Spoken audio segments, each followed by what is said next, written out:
Welcome back नाज़रीन। आज का हमारा हॉट टॉपिक जो है आज का वो कैपिटल गेन टैक्स है। इसके ऊपर हम बात करेंगे, इस हवाले से हम जायज़ा लेंगे। पाकिस्तान की तारीख में पहली दफ़ा स्टॉक मार्केट में जो कैपिटल गेन टैक्स था वो 1 जुलाई 2010 को नाफिज किया गया था। पहले तो हम ये जानेंगे कि ये जो कैपिटल गेन टैक्स है ये है क्या चीज़। फाइनेंस की अगर डिक्शनरी में देखें तो कैपिटल गेन जो नफ़ा कमाने के मुतरादिफ है। जब किसी कंपनी के शेयर्स में सरमायाकारी की जाए और उन शेयर्स को स्टॉक मार्केट में बेचकर जो मुनाफा हासिल किया जाता है उस पर टैक्स लागू होता है और उस टैक्स को कैपिटल गेन टैक्स कहा जाता है। जीटीसी का निफाज सरमायाकारी की मुद्दत के मुताबिक होता है और अगर तो होल्डिंग पीरियड 1 साल से ज़्यादा हो तो इसे लॉन्ग टर्म, जबकि 1 साल से कम अरसे को हम शॉर्ट टर्म सरमायाकारी कहते हैं। और इन दोनों सूरतों में टैक्स की जो शरह है वो मुख्तलिफ होती है। जीटीसी की शरह हर मुल्क में मुख्तलिफ है और कुछ ममालिक इस टैक्स के हक में नहीं हैं। माहिरीन की भी इस हवाले से मुख्तलिफ राय पाई जाती हैं। एक तो राय ये है कि चूँकि कैपिटल गेन आमदनी के ज़रिया है और इसलिए सीजीटी की जो अदायगी है वो लाजिम है, जबकि दूसरी राय वो ये है कि चूँकि हर कंपनी अपने कारोबारी सरगर्मियों के दौरान मुख्तलिफ इकसाम के टैक्स अदा करती है, फिर हतमी मुनाफे का जो ऐलान है वो टैक्स की कटौती के बाद ही किया जाता है। तो इस सूरत में जो शेयर्स होल्डर हैं उनको मज़ीद टैक्स अदा नहीं करना चाहिए, क्योंकि जब उनको कंपनी की जानिब से मुनाफे से डिविडेंड दिया जाता है तो इस पर भी विद होल्डिंग टैक्स जो है वो काटा जाता है और ज़कात की भी कटौती होती है। 5 जून 2010 को जो सालाना बजट 2010 तक 11 पेश किया गया था, उसको करते हुए वज़ीर फ़ाइनेंस जो थे हमारे अब्दुल हफीज़ शेख ने वो कैपिटल गेन टैक्स को मुल्की स्टॉक मार्केट में नाफिज कर दिया था। और इस टैक्स के निफाज से पहले स्टॉक ब्रोकर्स के वफ़द ने कई दफ़ा वज़ारत फ़ाइनेंस से मुशावरत की और अपनी सिफारिशात पेश की। जब इस टैक्स की हतमी शक्ल सामने आई तो इसमें स्टॉक ब्रोकर्स की जो तमाम सिफारिशात थीं उनको रद्द कर दिया गया था, जिसके बायस जो स्टॉक मार्केट ऑपरेशन है उनसे मुंसलिक हर फर्द जो है वो उस वक्त मुतासिर हुआ था। सीजीटी के कानून के तहत 1 जुलाई 2010 को और इसके बाद जो भी शेयर फरोख्त किया जाएगा उसका होल्डिंग पीरियड जो है वो 6 माह से अगर कम हुआ तो उस पर 10% सीजीटी जो है वो नाफिज होगा। और अगर तो इसका उसकी जो म्याद है वो 6 माह से 12 माह के दरमियान है तो फिर उस पर 7.5% जो है वो सीजीटी नाफिज होगा। और अगर तो इसका जो होल्डिंग पीरियड है वो 1 साल से ज़्यादा है तो फिर इसे टैक्स से इस्तिस्ना हासिल होगी। सीजीटी से पहले स्टॉक मार्केट ऑपरेशन में दूसरे टैक्स भी नाफिज थे जो कि खरीदो फरोख्त के वक्त ही काट लिए जाते थे और सरमायाकारों को कोई दिक्कत नहीं होती थी। और उन टैक्सों में एफईडी 16% था जो कि स्टॉक ब्रोकर्स पर नाफिज होता था और शेयर्स की फरोख्त पर विद होल्डिंग टैक्स की शरह 0.01% है और जो डिविडेंड है उस पर विद होल्डिंग टैक्स जो है वो 10% है और कैपिटल वैल्यू टैक्स 0.02% है जो हर खरीद और फरोख्त पर लगता है, जिसे सीजीटी के बाद ख़त्म कर दिया गया।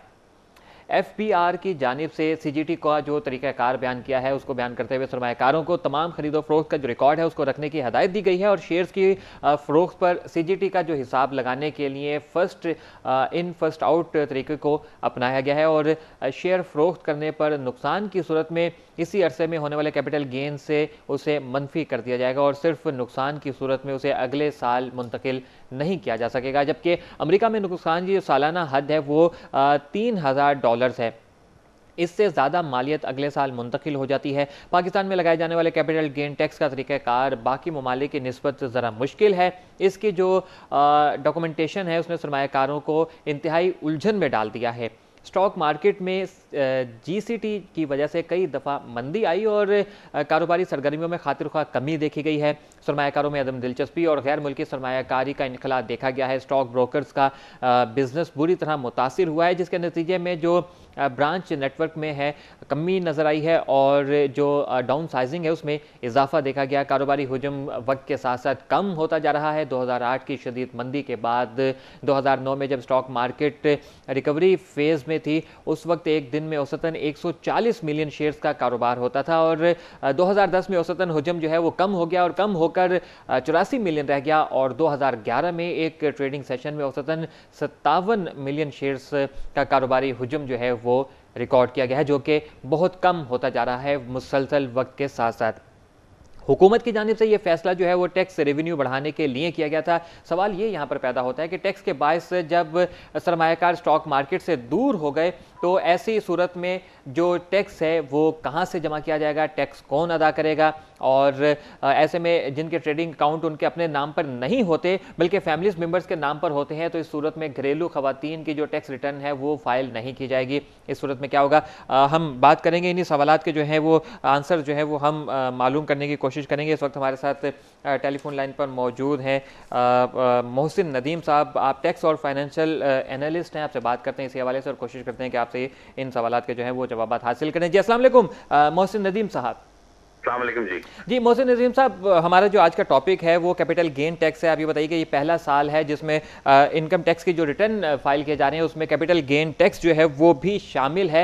आप ये बताइए कि ऐसी सूरत में मार्केट में कैपिटल जो वैल्यू टैक्स था वो उससे मुवाजना अगर किया जाए तो सरमायाकारों के लिए कौन सा वो सूरत हाल कौन सी बेहतर है? देखिए, कैपिटल वैल्यू टैक्स जो था वो तो अब इस 18th अमेंडमेंट के बाद अब वो तो आ चुका प्रोविंशियल डोमेन में। राइट। लेकिन जब ये था यहाँ पर कैपिटल वैल्यू टैक्स, लेकिन उसमें जो इंडिविजुअल इन्वेस्टर है या स्मॉल इन्वेस्टर्स है जिनका वॉल्यूम काफी ज्यादा होता है, उनकी डायरेक्ट डिडक्शन एक रेट पे हो जाया करती थी। अब इस कैपिटल गेन टैक्स की वजह से जो इन्होंने स्लैब रेट्स दे दिए हैं और वो हर साल 5-10% के हिसाब से इंक्रीज होते जा रहे हैं, तो ये एक अलार्मिंग सिचुएशन है एक इंडिविजुअल इन्वेस्टर के लिए, क्योंकि वो देखिए ना 3-4-6 किस्म के टैक्सेस में इन्वॉल्व है। डिविडेंड पे भी टैक्स देता है, कंपनी भी उसकी टैक्स देती है जिसके वो शेयर रखता है अपने पास, और उसके बाद फिर इसके बाद विदहोल्डिंग टैक्स भी है 0.1% on the sale and purchase. अब आके ये इन्होंने इसका कैपिटल गेन टैक्स भी लगा दिया है। अब इसमें जहां तक आम इन्वेस्टर का तल्लुक, और उसमें से इन्होंने जो बैंकिंग कंपनीज और इंश्योरेंस कंपनीज को निकाल दिया है। लेकिन इसके अलावा अगर और कोई कॉर्पोरेट सेटअप में काम कर रहे हैं तो उनका वर्कलोड मेरा अपने हिसाब से कम 30% इंक्रीज कर जाएगा टू डू दिस बिजनेस। अब एक इंडिविजुअल जो है जो सपोज लाख रुपया लेके 2 लाख रुपया लेके कोई शेयर खरीद लेता है, अब वो कहाँ से रिटर्न भरेगा? उसके कोई अपने फैमिली के नाम पे अकाउंट रख लेते हैं चले, और उसमें ये है कि जो डाटा अभी तक ये सीडीसी से ले रहे हैं जी, इतना वॉल्यूम है डाटे का कि जिसको ये खुद भी प्रोसेस नहीं कर सकते। राइट। जाती तौर पे मेरी राय ये है कि ये कॉर्पोरेट सेटअप में तो शायद ये टैक्स लागू कर सकें, लेकिन एक इन्वेस्टर आया, उसने एक ट्रांजैक्शन की 2 महीने में 3 महीने रखे, निकल गया, उसको जाके कहाँ ही उससे withholding tax capital gain tax लेते रहेंगे जी। मेरा इसमें यही था कि आपने टैक्स लेना है तो नया टैक्स लगाने की बजाय अगर को आप समझते थे तो विदहोल्डिंग टैक्स में थोड़ा सा इंक्रीज कर दें। राइट। ताकि कम से कम एक एम्प्लॉयर, एक बंदे को हर महीने उसने अपना खुद कैलकुलेट करना है, कैलकुलेट करके उसने जनाब जाके तो गोशवारा जमा कराना है और साथ में उसने टैक्स जमा कराना है। ऑनलाइन रिटर्न में इस वक्त काफी मसाइल पेश आ रहे हैं, यानी कि 20-20 तक आपको रिटर्न फाइल करनी है, लेकिन ऑनलाइन वो हो नहीं पा रही है अभी तक। एफपीआर का जो पोर्टल है वही उसको सस्टेन नहीं कर पा रहा लोड को। राइट। तो ये एक मसाइल है। तो दूसरा ये है कि वो कहते हैं कि साल से ऊपर इसको कैरी फॉरवर्ड नहीं कर सकते आप। भाई मैंने अगर नुकसान किया है, मेरा एक सपोज 10 लाख का नुकसान हुआ है, 2 लाख का मैंने कमाया है, 8 लाख रुपया साल के बाद वो मैं भूल जाऊं, अगले साल अगर मुझे 10,000 रुपया भी मैं प्रॉफिट हुआ है तो मैं टैक्स दे दूं जी। This is quite unfair.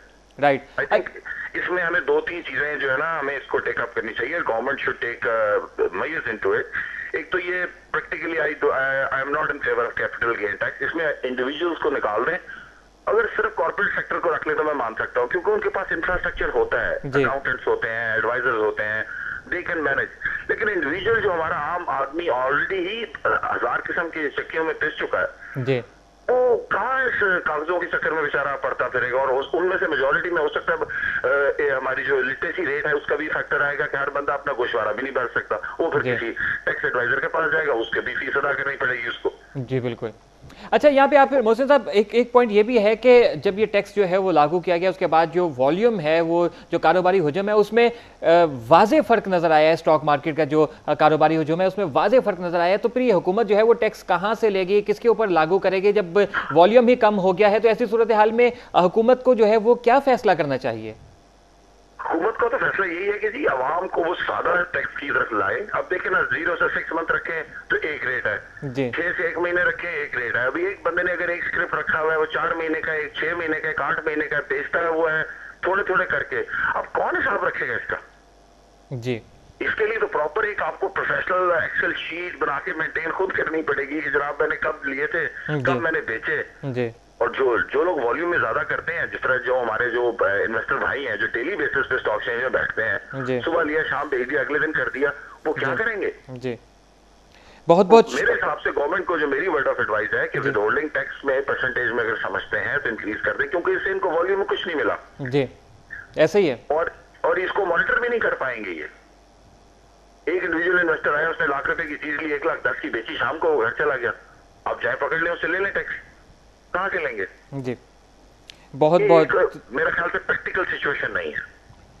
बहुत बहुत शुक्रिया आपका मोहसिन नदीम साहब, रॉयल न्यूज़ से बात करने का। हमारे साथ टेलीफोन लाइन पर मौजूद है मोहसिन नदीम साहब। आप टैक्स और फाइनेंशियल एनालिस्ट हैं और कैपिटल गेन टैक्स के हवाले से जो है वो वाज़ेह तौर पर उन्होंने बात की और इसको जो है वो बिल्कुल ही उन्होंने फेल करार दे दिया और फेल होता हुआ ये कैपिटल गेन टैक्स नज़र भी आ रहा है, क्योंकि जब ये कैपिटल गेन टैक्स लागू किया गया था उस वक्त मार्केट का जो कारोबारी हुजूम था उसका और आज के कारोबारी हुजूम का अगर मुवाजना किया जाए तो एक वाज़ेह फ़र्क जो है वो नज़र आ रहा है और हुजूम जो है वो मुसलसल श्रिंक होता जा रहा है, मुसलसल सुकड़ता जा रहा है। और ऐसी सूरत हाल में हुकूमत टैक्स किस से लेगी, टैक्स लगाने के बाद वो कौन लोग हैं जो कारोबार कर रहे हैं इसके ऊपर और वो कितना एक हुकूमत जो है उसमें मुनाफा कमा सकती है, ये हुकूमत के सोचने की बात है। हुकूमत को चाहिए कि इस टैक्स को वापस लेके आसान टैक्सेस जो हैं वो लागू कर दे। मार्केट के ऊपर एक जायज़ा लेते हैं, एक दफ़ा फिर नज़र डालते हैं क्योंकि प्रोग्राम का हमारा वक्त ख़त्म हो जाता है और इख्तिताम से पहले आपको एक दफ़ा फिर मार्केट की जो है वो सूरत हाल बताते रहते हैं। और इस वक्त 37 पॉइंट का जो है वो डिक्लाइन मार्केट में नज़र आ रहा है और करंट इंडेक्स जो है वो 11,456 पे ट्रेड कर रहा है